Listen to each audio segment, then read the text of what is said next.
ప్రభునందు ప్రియులారా, ఇక్కడ దేవుడు ఒక చక్కని మాట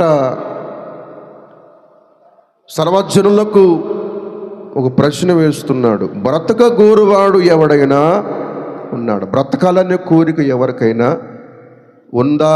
ఇది ఆయన అడుగుతున్న ప్రశ్న. ఏం ప్రశ్న అది? బ్రతకాలనే కోరిక ఎవరికైనా ఉందా అంటే, భూమి మీద నేను చచ్చిపోవాలని ఏ మనిషి అనుకోడు. కాస్త తెలివుండి జ్ఞానం ఉన్నవాడు వాడు నేను చచ్చిపోవాలని ఎవరు అనుకోరు. కనుక ఇక్కడ ఏమంటాడు? బ్రతక గోరువాడు ఎవడైనా అంటే అందరూ ఏం కోరుకుంటున్నారు? ఇప్పుడు చచ్చిపోవాలని కోరుకుంటున్నారా? ఏం కోరుకుంటున్నారు? ఎవరైనా బ్రతకాలనే కదా ఇన్ని తిప్పలు పడుతున్నావు. అన్నం తింటున్నావు, మంచినీళ్ళు తాగుతున్నావు, మందులు వేసుకుంటున్నావు, బలహీనత వస్తే రోగం వస్తే హాస్పిటల్కి పరిగెత్తుతున్నావు. ఎన్నో ప్రయత్నాలు. ఉద్యోగం ఎందుకు చేస్తారు అంటే, నేను బ్రతకాలిగా నా కుటుంబం. నేను వ్యవసాయం ఎందుకు చేస్తాను? నేను బతకొద్దా? హాస్పిటల్కి ఎందుకు వెళ్తున్నావు? జబ్బు చేస్తే అంటే చచ్చిపోతాను, మళ్ళీ బతకొద్దా? బతుకుడ్డు కొరకే ఇదంతా మనం చేసేది. అయితే దేవుడు అన్నాడు, ఓహో, బ్రతకాలనే కోరిక అందరికీ ఉందన్నమాట. బ్రతకాలనే కోరిక అందరికీ ఉందన్నమాట. అయితే నువ్వు బతుకుతున్నావు, రోడ్డు మీద కుక్క బతుకుతుంది, నీకు దానికి తేడా ఉందిరా అన్నాడు. నువ్వు బతుకుతున్న రోడ్ల మీద కుక్కలు కూడా బతుకుతున్నావు, నీకు నాకు దానికి తేడా ఉంది? బ్రతుకంటే ఏంటో తెలుసా? ఏంటి చెప్పు, బ్రతుకంటే ఏంటి? మేలు నొందుచు బ్రతక గోరువాడు ఎవడైనా ఏం పొందుచు బ్రతకాలంట మనిషి అన్నవాడు? దేవుని యొక్క మేళ్ళు పొందుకుంటూ బ్రతకాలి. అది బ్రతుకంటే. బ్రతుకంటే ఏమిటి? బ్రతకడం అంటే ఏంటి? 4 మెతుకులు తిని, పొద్దున్నే 4 ఇడ్లీ తిని, కాఫీ తాగి, మధ్యాహ్నం అన్నం తిని, సాయంత్రం పొగోడి తిని, స్నానం చేసి నిద్రపోయి మళ్ళీ పొద్దున్న లేచి, ఇది కాదు బ్రతుకంటే. బ్రతుకంటే ఏంటంటే, నువ్వు ఉదయం లేస్తే సాయంత్రం లోపు నేను నీకు ఏదో ఒక మేలు చేయాలి, మళ్ళీ రేపు ఇంకొక మేలు చేయాలి, మళ్ళీ ఎల్లుండే మళ్ళీ లేస్తే మళ్ళీ ఒక మేలు చేయాలి. నేను మేలు చేస్తూ ఉండాలి, నువ్వు బ్రతుకుతూ ఉండాలి. అది బ్రతుకంటే. నేను మేలు చేస్తూనే ఉండాలి, నువ్వు దినములు సంవత్సరాలు బ్రతుకుతూనే ఉండాలి. అది బ్రతుకంటే. అది క్రైస్తవ జీవితం అంటే. అలాగూ బ్రతక గోరువాడు మీలో ఎవడైనా ఉన్నాడా? ఎలాగా? మేలు పొందుచు బ్రతకాలని ఆశ మీలో ఎవరికైనా ఉందా? ఈ మాట అనగానే చాలామంది మేలంటే ఎవరికి ఇష్టం ఉండదు, కీడు ఎవరు కోరుకోరు కదా. అందరూ మేలే. నేను కూడా మేలు పొందుచు బ్రతకాలని ఉంది నాయన, నాకు కూడా మేలు కావాలి, నాకు కూడా ఆశీర్వాదం కావాలి అని అంటే, దేవుడు అక్కడి నుండి చెప్పుకుంటూ వచ్చే విషయాలు. మేలు పొందుచు, దినదినము మేలు పొందుచు నువ్వు బ్రతకాలంటే నీవు అనుసరించి చేయవలసిన ఒక 2-3 విషయాలు ఆ కిందనే రాస్తూ మనకు వచ్చాడు. బ్రతుకంటే ఏంటో తెలుసా? ఇబ్బందులు లేకుండా, కష్టాలు లేకుండా, కన్నీళ్ళు లేకుండా ఉండటం కాదు బ్రతుకంటే. అవన్నీ ఉంటాయి, వాటిల్లో దేవుడు సహాయం చేస్తూ ఉంటాడు. అదే మేలు పొందుచు బ్రతకటం. దేవుణ్ణి నమ్ముకున్నావు, ఇవాళ డబ్బులు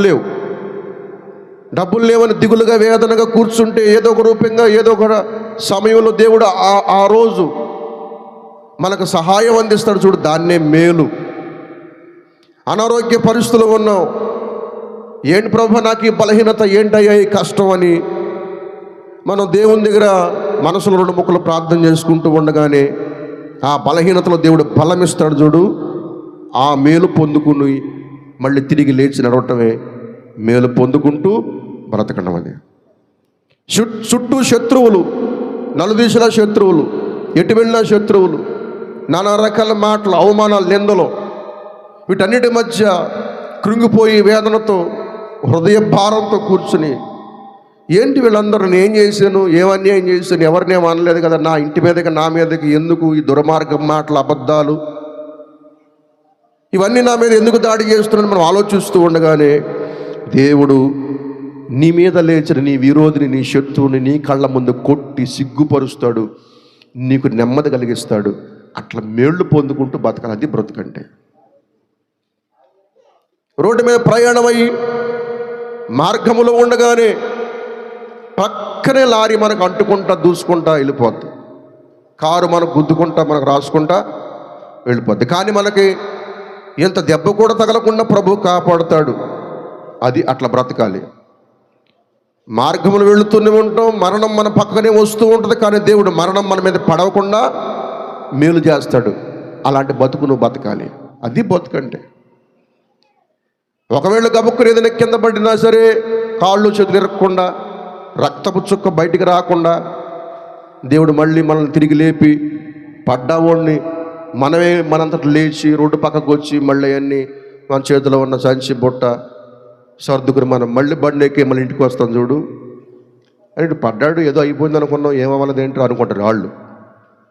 కానీ దేవుని కార్యం అక్కడ జరుగుతుందన్నమాట. మేలు చేస్తూ ఉంటాడు దేవుడు. పడినా మళ్ళీ తిరిగి లేపుతాడు. లారీ మీదకు వచ్చిన దాన్ని తప్పించి దేవుడు క్షేమంగా గమ్యానికి చేరుస్తాడు. ఇవాళ లేవు అనుకున్న టయానికి ఏదో ఒక టైంలో దేవుడు సాయంత్రం మధ్యాహ్నం తీసుకొచ్చి పెట్టి పోషిస్తాడు. చుట్టూ శత్రులు చెలరేగి నానా మాటలంటూ ఉండగా వాళ్ళందరిని దేవుడు అణిచి కొట్టి నెమ్మది కలిగిస్తాడు. ఇలాగ దినదినము మేళ్ళు పొందుకుంటూ నువ్వు బ్రతకాలి. అది బ్రతుకండి.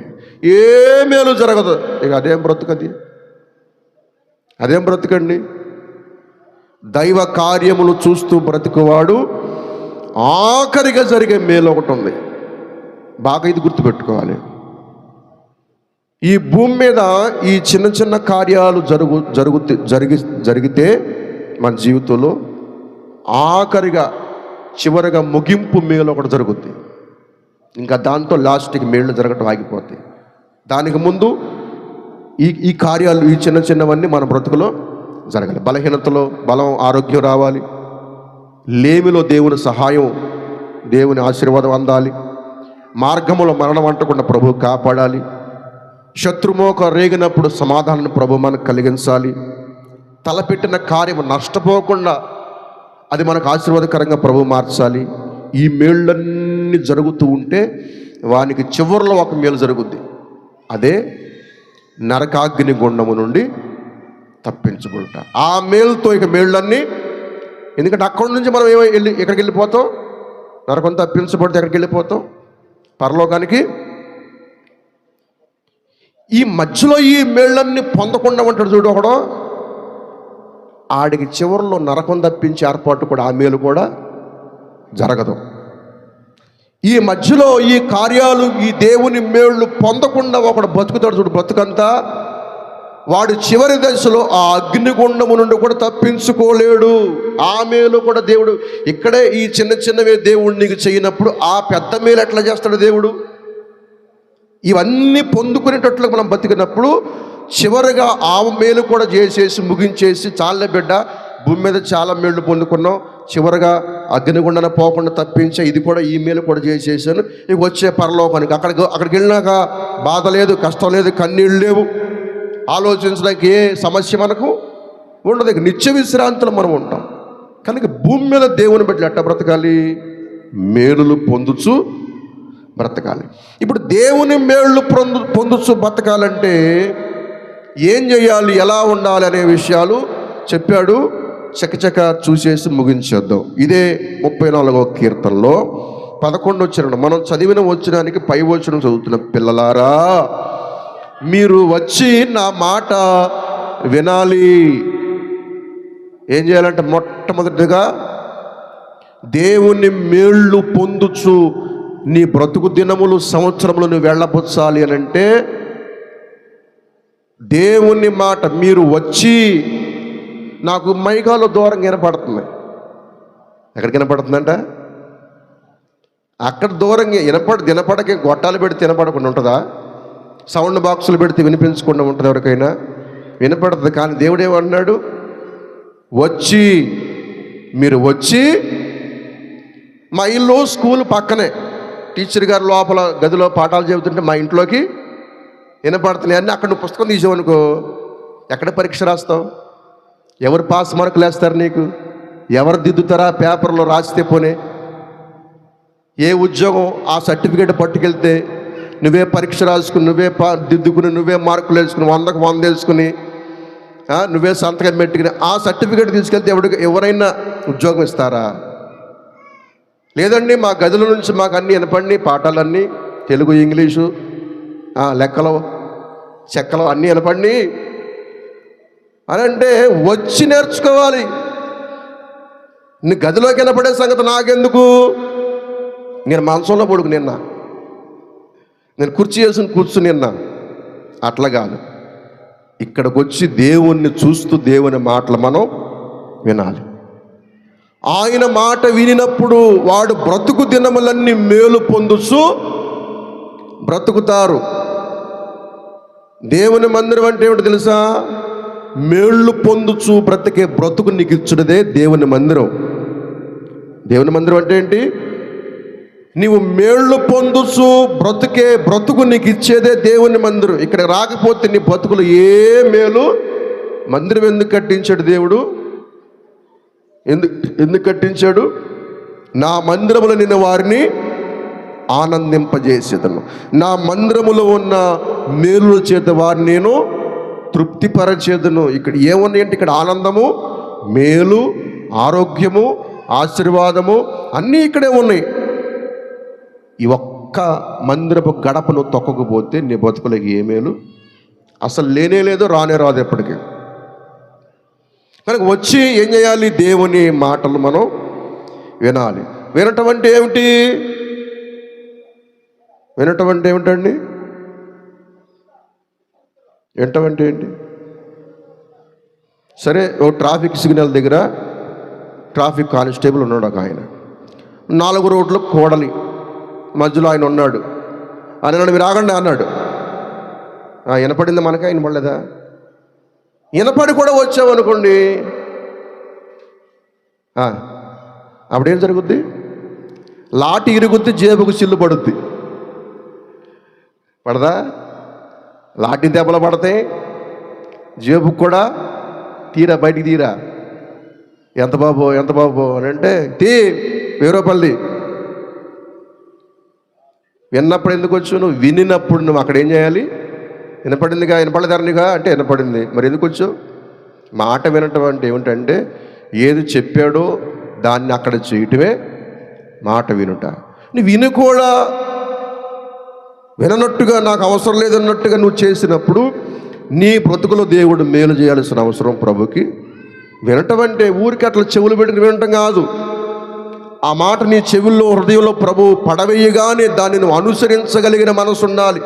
ఇది దేవుడు నాతో మాట్లాడాడు, నేను చెయ్యాలి అని ఎప్పుడైతే ఆ పనికి నువ్వు పూనుకుంటావో మేలులకు నీ బ్రతుకు యోగ్యమైనదిగా ప్రభు ఎంచుతాడు. దేవునికి స్తోత్రం. ముందు అది చేయాలి, మాట వినటం నేర్చుకోవాలి. అది వెనకేనండి ఈ సావులు తిప్పల జనానికి. ఇంటే ఈ వ్యవహారాలు ఎందుకు జరుగుతాయి? వెనకే. మీరు వినినప్పుడు ఏం చేయాలో ప్రభు అది మీరు అన్నీ చేస్తాడు. వినాలి. వినటం అంటే ఏం చెప్పాను? విన్నదాన్ని చేయుటయే మాట వినటం. పిల్లలు అంటాం, మన మాటేనరా అంటాడు.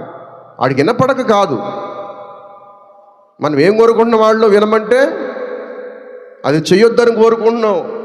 మనం ఏదైతే చేయొద్దని చెబుతున్నామో మాట వినొచ్చు కనుకతే చెబుతుందిగా అమ్మ అని అంటే వాడికి చెవుడు వచ్చిందని ఇంకోటి కాదు.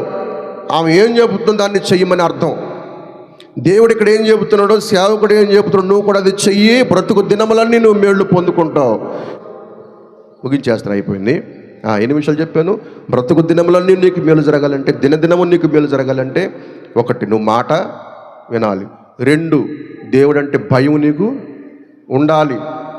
దేవుడు అంటే భయం ఉండాలి. భయం ఉంటే చర్చి మానవు, భయం ఉంటే ప్రార్థన చేయటం మానవు, భయం ఉంటే ఉదయకాలం నుంచి స్తుతించటం మానవు, భయం ఉంటే అసలు దేవుని కార్యము, దేవుని పని ఏది నువ్వు ఇక మానుకోలేవు, ఆపలేవు, రాకుండా ఉండలేవు.